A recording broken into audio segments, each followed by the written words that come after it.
But Right. when we're talking about major exports and that, like Syria's major resource has been being, strategically located Hmm. between the oil countries of the Gulf and Israel and Iraq, that oil industry.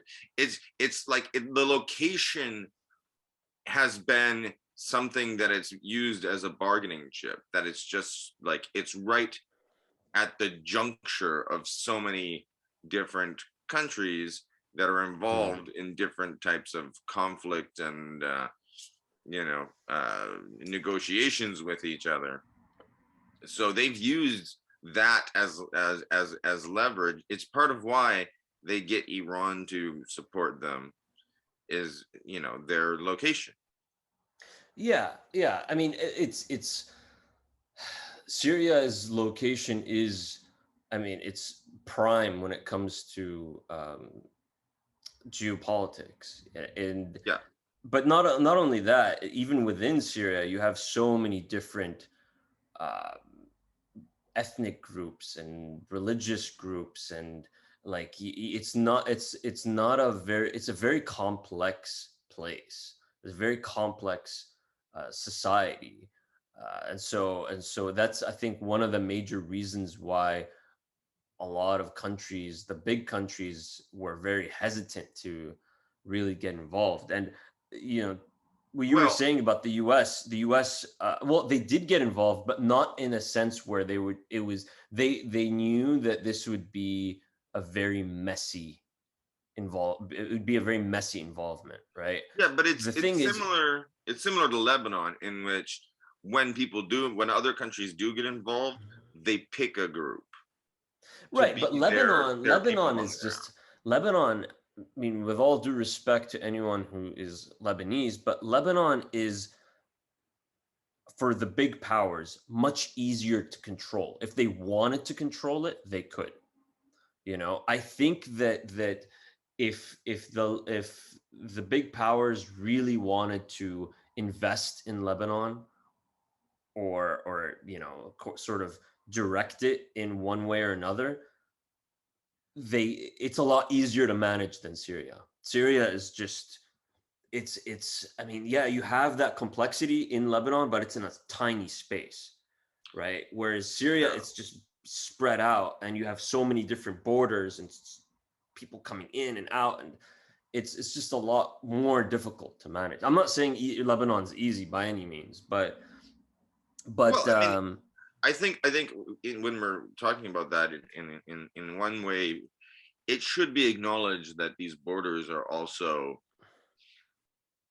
artificial, and of course. what I mean, like there's a spectrum of you know like there's a culture of Damascus, there's a culture of Beirut, there's a culture of this city, that city, there's a culture of Jerusalem, but really, like, that whole area, was one province before World War I.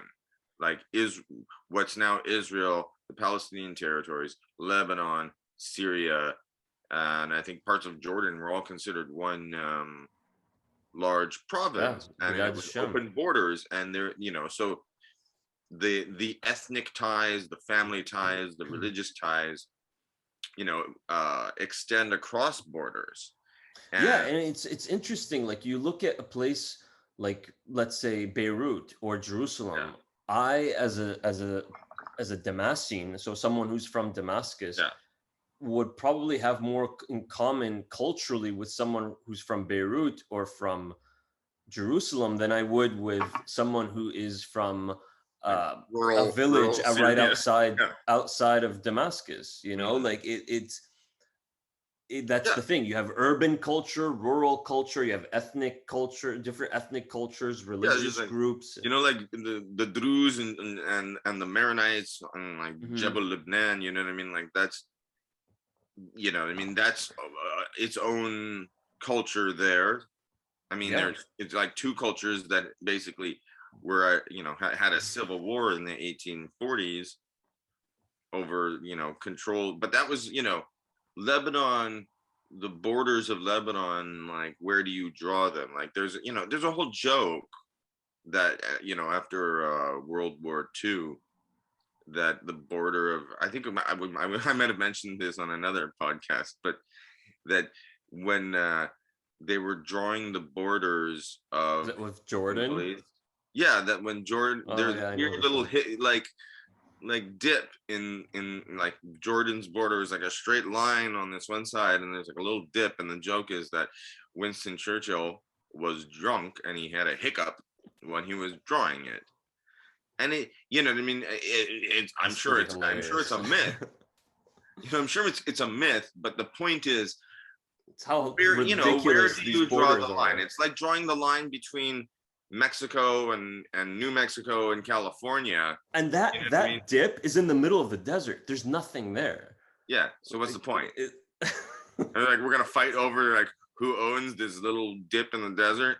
I mean, but like the border between Jordan and Iraq and Kuwait and all the, I mean, oh yeah. like definitely within urban centers there's a certain identity and culture, and within rural areas there's identity and culture, but like when you draw lines in the sand, literally, um although I would also add, everyone thinks the Middle East is all sand. It's not.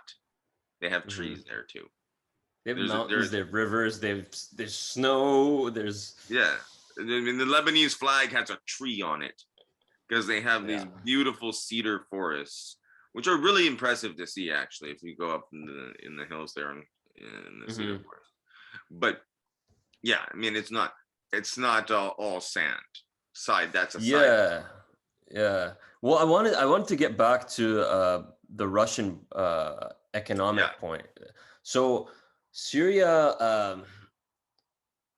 along with a bunch of other countries in the Eastern Mediterranean, have like they've discovered that there are a lot of gas reserves in the sea, in the Mediterranean Sea, and there is this like big jostle and fighting going on, like political tensions between countries of drawing where the maritime borders are because of this. But Syria hasn't been able to develop any gas fields because of Uh, the conflict, and so the Russians, their whole thing was, we'll get involved, we'll defend the regime.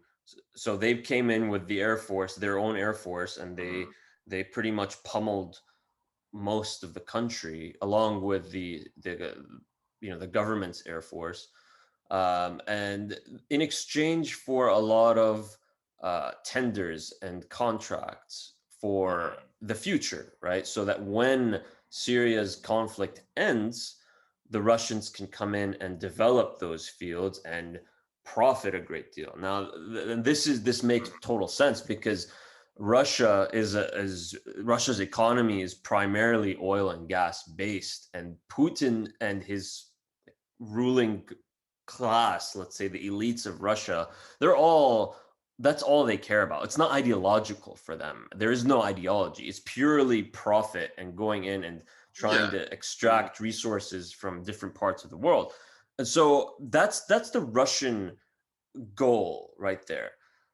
Now, I mean, um, Russia has been playing for access to, and control over different, warm water ports, and exchange there, and the resources in the waters.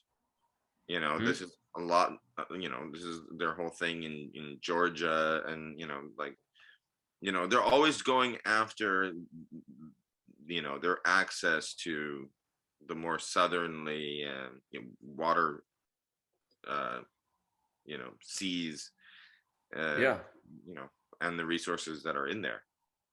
So Um, the movement of their military assets, in like their navy assets, that's why they want those warm water ports, but also in terms of the logistics of shipping oil and gas. That's a huge part of Russia's geopolitical strategies, especially when it comes to messing with Europe. But anyways, That's Russia.